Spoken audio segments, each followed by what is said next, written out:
base, ¿qué es eso? La paz. Ahí ya está drogando todo. Bueno, páncreas endocrino, ¿listo? Hemos usado bastante algunas de esas hormonas porque pues son como fáciles de recordar, nos manejan en diferentes espacios y nos sirven para ejemplificar varios procesos de la generalidad. Pero puntualmente ustedes que saben o que tienen referenciado el páncreas endocrino. ¿Por qué páncreas endocrino?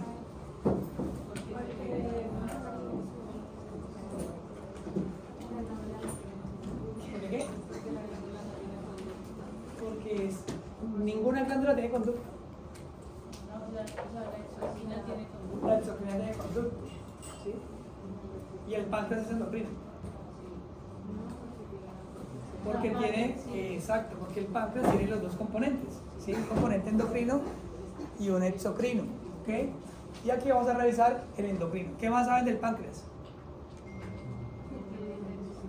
Tiene diferentes tipos de células organizadas en una parte funcional que se llama islotes de Langerhans, ¿cierto? Y ahí hay varios tipos de células, muy bien. ¿Qué células? El nombre. Alfa, beta, delta y F. Célula F. Esa no sé por qué no le pusieron otra letra griega mejor, pero entonces son alfa, delta, beta y F. Listo. Y en algunas de esas células se producen unas hormonas importantísimas. ¿Cuáles? Insulina, glucagón.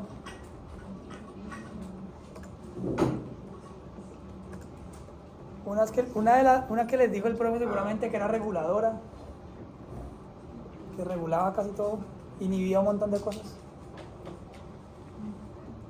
Somatostatina, ¿sí las mencionaron o no? Es que la somatostatina aparece a nivel central, a nivel hipotalámico, y va a aparecer ahí, ahora la vemos. Listo. Función de la insulina.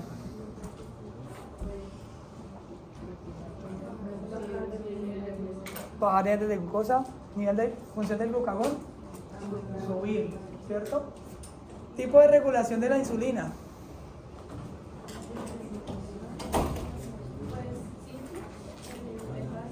El básico, ¿cómo es el nombre completo? Vamos repasando. Bucle de retroalimentación simple. ¿Qué síntesis hace la insulina? ¿Qué tipo de síntesis sigue la insulina? No lo alcanzamos a ver bien porque yo les dije que la próxima clase se los mostraba mejor. Una peptídica, o sea que es una hormona. O sea que es peptídica, ¿cierto? No, aquí hay muchas cosas que son muy obvias, pero es muy importante que ustedes las vayan reforzando porque después cuando lleguen a la complejo como que pues, esto obvio, hay que seguirlo haciendo así. ¿Listo? Entonces, ¿cómo va a circular? ¿Cómo circularía la insulina? Libre, ¿cierto? ¿Cuál sería la vida media de la insulina? Corta. ¿Cómo sería el receptor de la insulina? Un receptor de superficie en la membrana, ¿cierto? ¿Sobre qué tipo de funciones o en qué actúa? ¿Cómo actúa la insulina en general? ¿Cuál sería como la finalidad de la insulina pero con una generalidad? ¿Es metabólico o está asociado con síntesis proteica? Metabólico. Tiene acciones metabólicas, ¿cierto? Porque regula la glucosa. Estoy tratando como de hacerles todas las preguntas que les decía que ustedes tienen que hacerse cada que viene una hormona nueva, ¿sí? Para que la vayan entendiendo de una vez. ¿Qué nos faltaría reconocer así como de la generalidad? Ya sabemos cómo circula, cómo se regula, qué tipo de hormona es, cómo se sintetiza, qué tipo de receptor tiene y su función general está asociada con metabolismo. Listo. Ok. Entonces algunas preguntas orientadoras, creo que ya las hemos hecho. ¿Qué hormonas secreta el páncreas endocrino? Ya hablamos de la insulina, del glucagón, de la somatostatina. Ahí aparece otra que se llama el polipéptido pancreático, ya les voy a hablar de eso. ¿Qué factores o variables regulan la secreción de esas hormonas? Pues el principal factor son los niveles de la glicemia, tanto de la insulina como el glucagón, que son las dos hormonas más importantes. ¿Y sobre qué órganos ejercen efectos? No lo hemos dicho en ese momento, pero antes en la clase lo habíamos dicho. ¿Qué órganos o sobre qué órganos tiene efecto la insulina? ¿Dónde se va a guardar esa glucosa que está en exceso?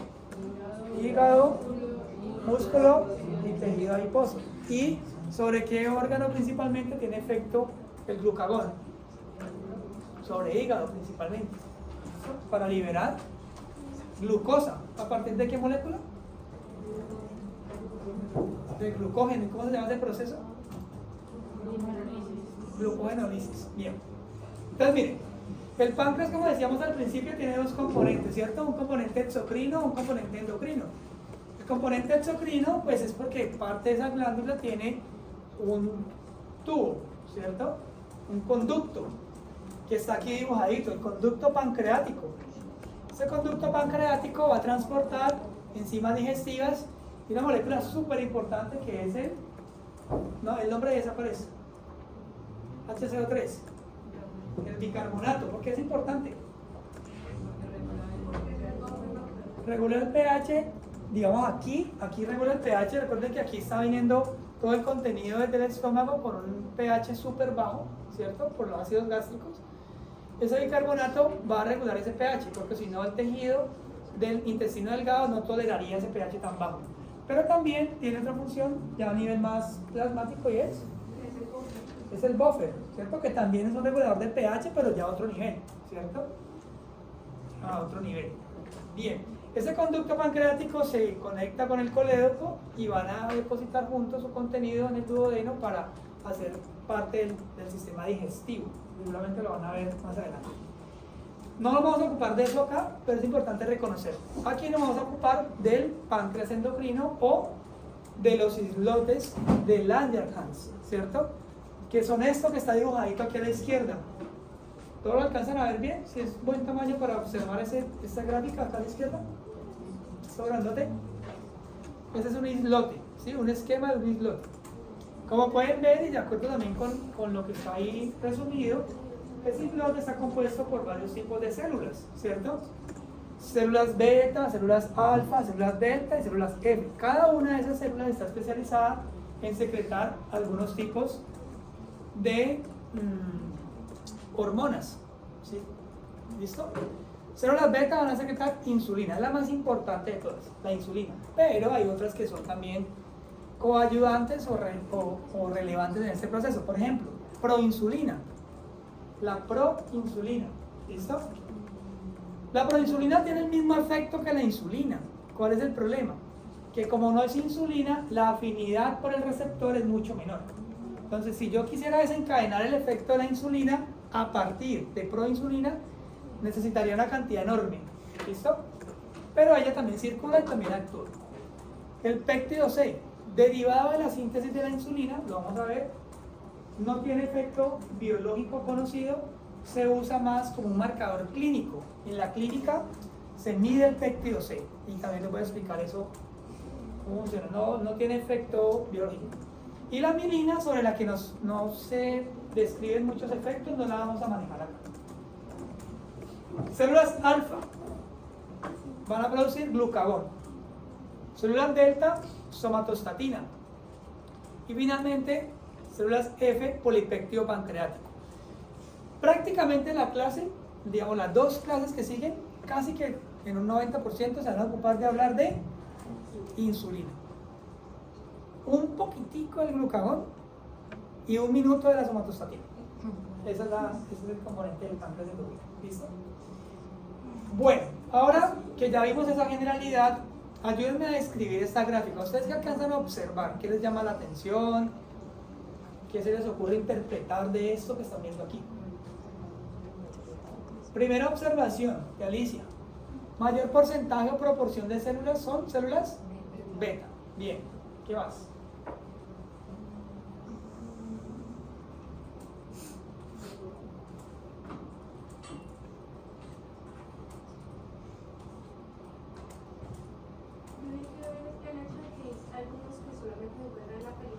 Sí, muy importante. ¿Qué estás viendo ahí con respecto a Entonces, eso? pues ahí según la gráfica, las células, por ejemplo, las células alfa se encuentran más como en la periferia, mientras que por ejemplo las células 5 están muchísimo más como centrales. Internas. Las células beta, las más centrales. Eso es que soy ciega, no leo. Ah, ok. Sí, ok, entonces mira, las células beta son primero más abundantes y segundo son las que casi que exclusivamente están en la parte central. ¿Sí? En la parte central están las células beta. Esto es súper importante para algo que les voy a explicar ahora. ¿Listo? Ahora, las demás células se van a ubicar hacia la periferia. En primera instancia, en muy poca proporción, y en segunda instancia, muy hacia la periferia. ¿Listo? Si pudiéramos decir como cuántas capas del centro hacia afuera tiene este islote, podríamos decir que hay 1, 2, 3, 4 capas, ¿cierto? Solo hasta la tercera capa aparecen células alfa, ¿sí? Y solo hasta la cuarta capa aparecen células F, ¿sí? Ese polipéptido pancreático realmente no se sabe bien todavía si sirve, si no sirve, o para qué sirve, ¿sí? No, o sea, se describió hace relativamente poco y hay muy poco conocimiento como de su funcionalidad. Entonces, pero sí podemos ver que están ubicadas como bien hacia la periferia. ¿Listo? Y en la parte central hay abundantes células beta. ¿Listo? Bien, ¿qué más? ¿Qué más ven ahí? ¿Hace falta algo todavía importante?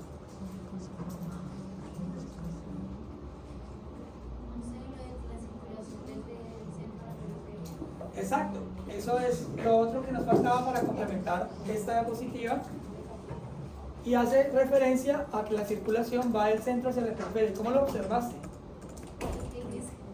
Ahí dice, pero la imagen ¿cómo lo muestra?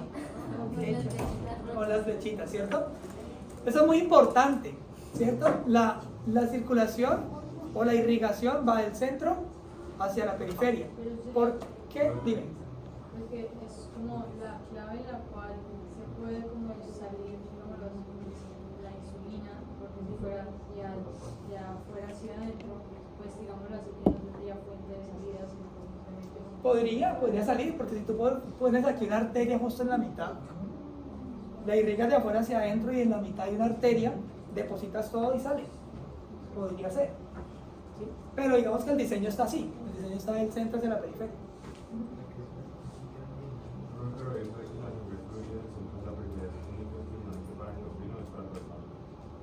No, es para el islote como tal.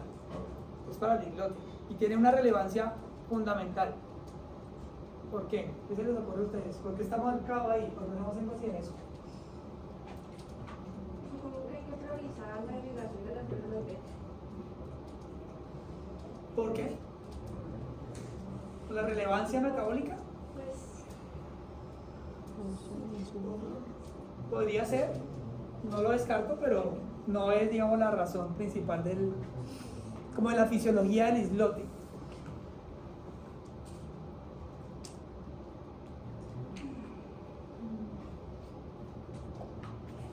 ya entendí. Como las hormonas se transportan por la sangre, ¿cierto? Sí. Entonces vamos a necesitar una irrigación, pues, supongo que mayor para el tipo de células que producen más tipos de hormonas. No, pero es por ahí. ¿Qué pasa con las hormonas que liberan estas células que están justo en la mitad? ¿Qué pasa con esas hormonas?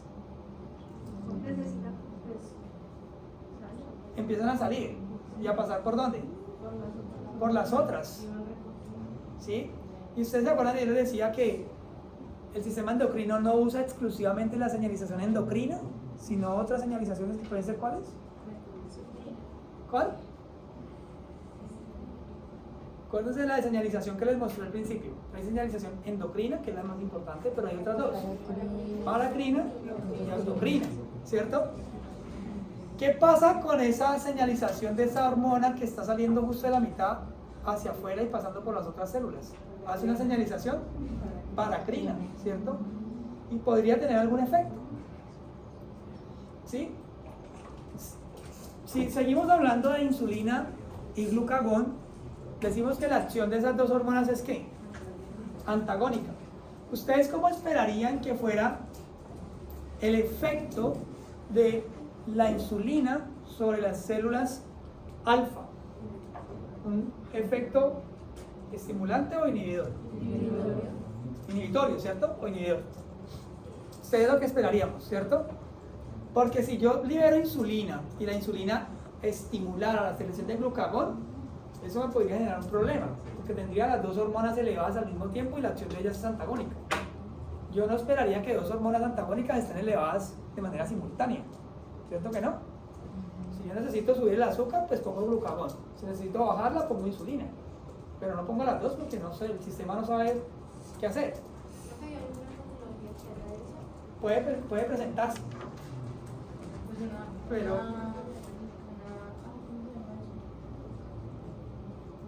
¿una insulinoma? Sino simplemente con una alteración anatómica como en ¿La irrigación? la irrigación. Ok. Podría generar. No, podría pasar más como que de pronto la distribución de células se dé de manera diferente o haya mayor cantidad de células alfa. Eso podría presentarse. Bueno, ya hablamos del efecto que esperaríamos que se presente cuando la insulina pase por el lado de una célula alfa. Ahora ustedes, ¿qué efecto esperarían que se presente cuando el glucagón pase por el lado de una célula beta? ¿Que inhiba o que estimule? Que inhiba también, es lo que uno esperaría, ¿cierto? Que inhiba también. ¿Listo? Vamos a ver. Bueno, ahora revisamos eso, pero por ahora lo relevante es saber que en el centro hay mayor concentración de células beta y que la sangre fluye del centro hacia la periferia. ¿Listo? Eso es lo importante por ahora. Bueno, aquí está un resumen, siempre lo traigo del libro, pero tiene un error. ¿Cuál es el error?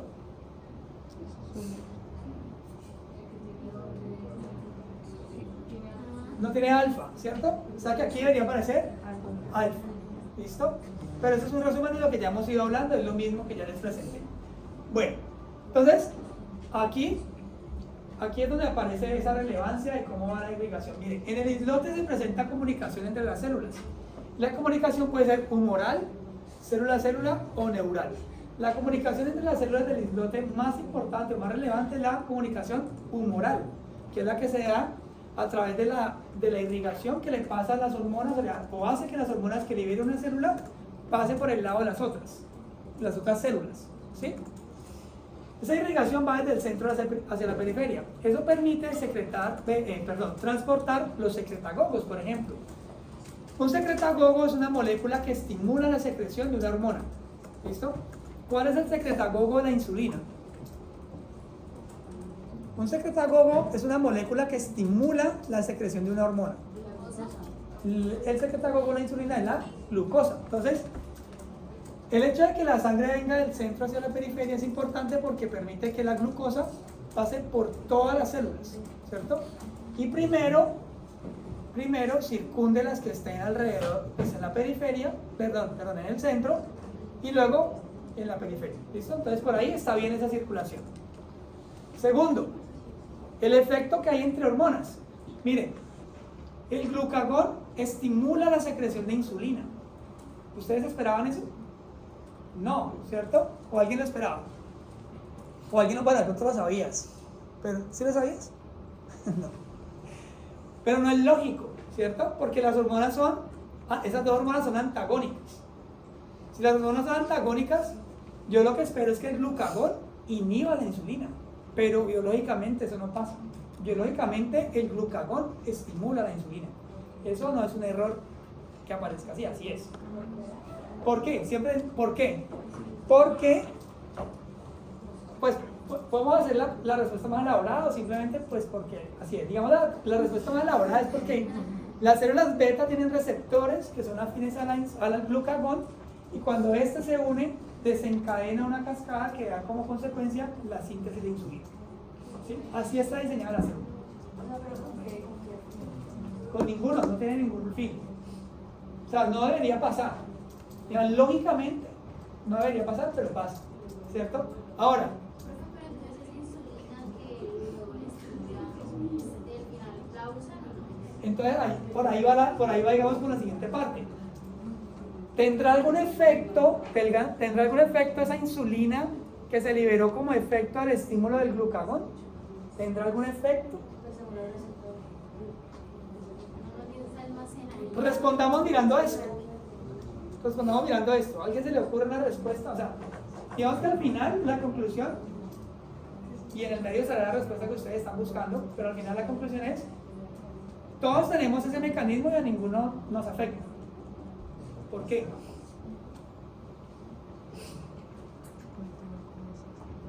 Todos cuando liberamos glucagón, ese glucagón va a estimular células beta para sintetizar insulina, pero para ninguno se convierte en un problema, en general. Para ninguno de nosotros eso es un problema. ¿Por qué?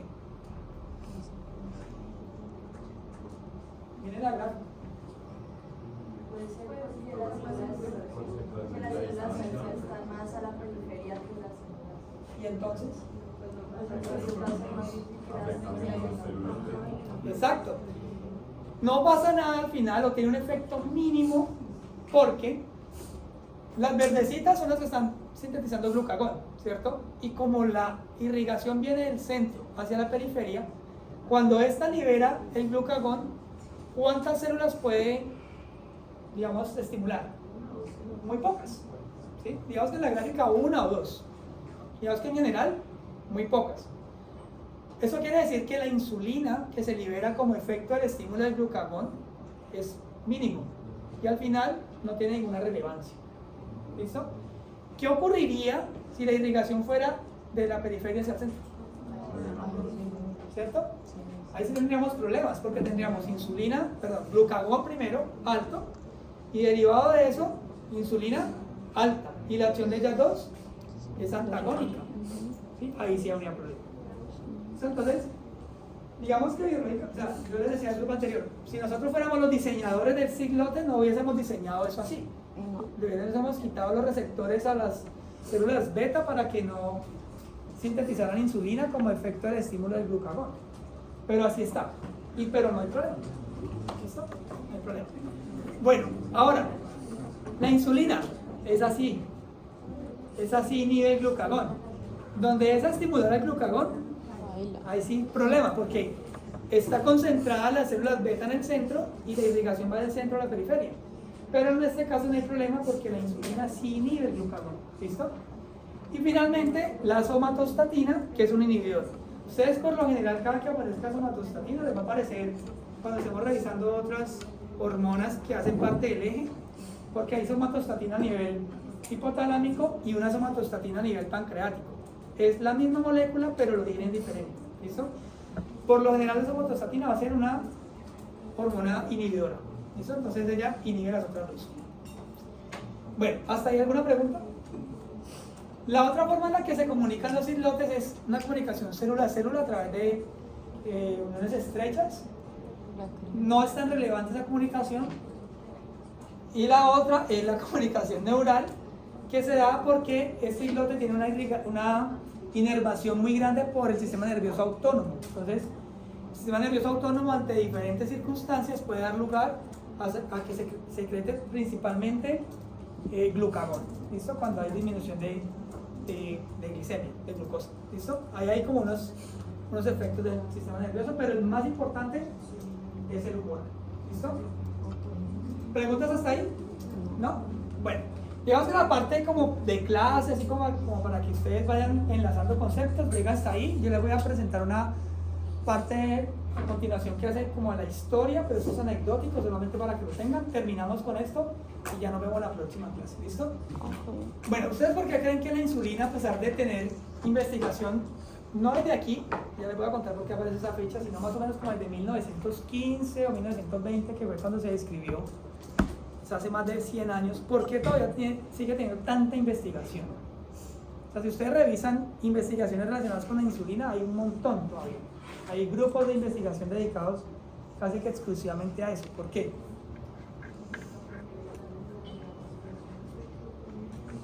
Porque tiene mucha incidencia a nivel epidemiológico, ¿cierto? ¿A través de qué patologías? Diabetes, ¿qué más? No tanto, más dislipidemias, más problemas hepáticos, renales, cardiovasculares. La insulina, digamos que el principal o el efecto directo está relacionado con la diabetes, pero a partir de eso va a implicar un montón de fenómenos cardiovasculares y metabólicos. Entonces sigue siendo muy vigente. ¿Listo? La historia de la insulina arranca más o menos porque hacia esta época se empezaron a observar fenómenos que hacían esos investigadores con animales en los que removían diferentes partes u órganos, ¿sí? Retiraban un órgano y describían qué pasaba, ¿sí? Un riñón, los dos riñones, el páncreas, bueno, cualquier cosa, iban describiendo. Estos señores encontraron que cuando removían el páncreas de los perros, esos perros presentaban estos signos: hiperglicemia, poliuria, pérdida de peso, y morían rápidamente. Resulta que lo que ellos describieron se, digamos, enlazó con una situación que se presentaba con niños entre 1 y 2 años hacia esta década, ¿sí? Muchos niños en esa época empezaron a morir con esos mismos signos, pero no sabían qué era, ¿sí? Poliuria, caquexia, bueno, una serie de características parecidas a la que presentaban estos perros cuando no tenían páncreas. Entonces, al hacer, digamos, una comparación entre las dos situaciones, dijeron, pues estos niños deben tener algo en el páncreas. Sigamos investigando a estos perros cuando les quitaban el páncreas a ver qué pasa. Entonces cogieron los perros, les quitaron otra vez el páncreas, esperaron los signos, licuaron el páncreas literal y se lo dieron a comer y los perros sobrevivían, ¿sí? Y los mantuvieron así, dándoles páncreas incluso de otros perros. Entonces ellos dijeron, pues ahí hay algo, en el páncreas hay algo. Empezaron ya en el laboratorio a... Esa época no eran tan... No, mejor dicho, eso ha avanzado mucho afortunadamente. La ética animal para esa época, pues no, ni siquiera se hablaba de eso. Pero esa es la historia. Y hay peores, y hay peores. Y con humanos. Y con comunidades específicas que se escogían para hacer ciertas investigaciones. Pero bueno. Con viruela. Exacto. Ejemplo. Bueno, entonces, ellos empezaron en el laboratorio a hacer como una segregación de los diferentes componentes de ese licuado de páncreas y pudieron describir ciertas proteínas. Una de esas fue la que posteriormente se denominó insulina, ¿sí? Cuando ya la pudieron aislar, la inyectaron directamente y los perros pudieron sobrevivir. Entonces dijeron, esa es la que tiene el efecto. ¿Listo? Luego entonces, para hacer los ensayos con los humanos, encontraron que la que tenía más compatibilidad con los humanos era la derivada de los bovinos, de las vacas, ¿sí? Y funcionó. El problema era que los niños, más o menos a los 2 años, hacían anticuerpos y no funcionaba más. Pero afortunadamente con el tiempo se logró hacer se logró aislar la insulina humana y posteriormente se logró hacer recombinante, es decir, se puede hacer sintética. Y a partir de eso, pues se derivó un premio Nobel de Fisiología y Medicina hacia la década del 30 más o menos. Un premio Nobel, bueno, esa investigación fue liderada por un estudiante de medicina y el profesor, pero el Nobel se lo dieron al profesor y al rector de la universidad. Dejaron por fuera nuevamente una exclusión ahí del estudiante, y esa es la historia de cómo se descubrió y se sintetizó la insulina. ¿Listo? Muy interesante porque, pues, como les digo, a partir de ahí la investigación es riquísima, hay muchos artículos y se sigue investigando sobre eso. Listo, la próxima clase entonces seguimos. Muchas gracias. Gracias, profe.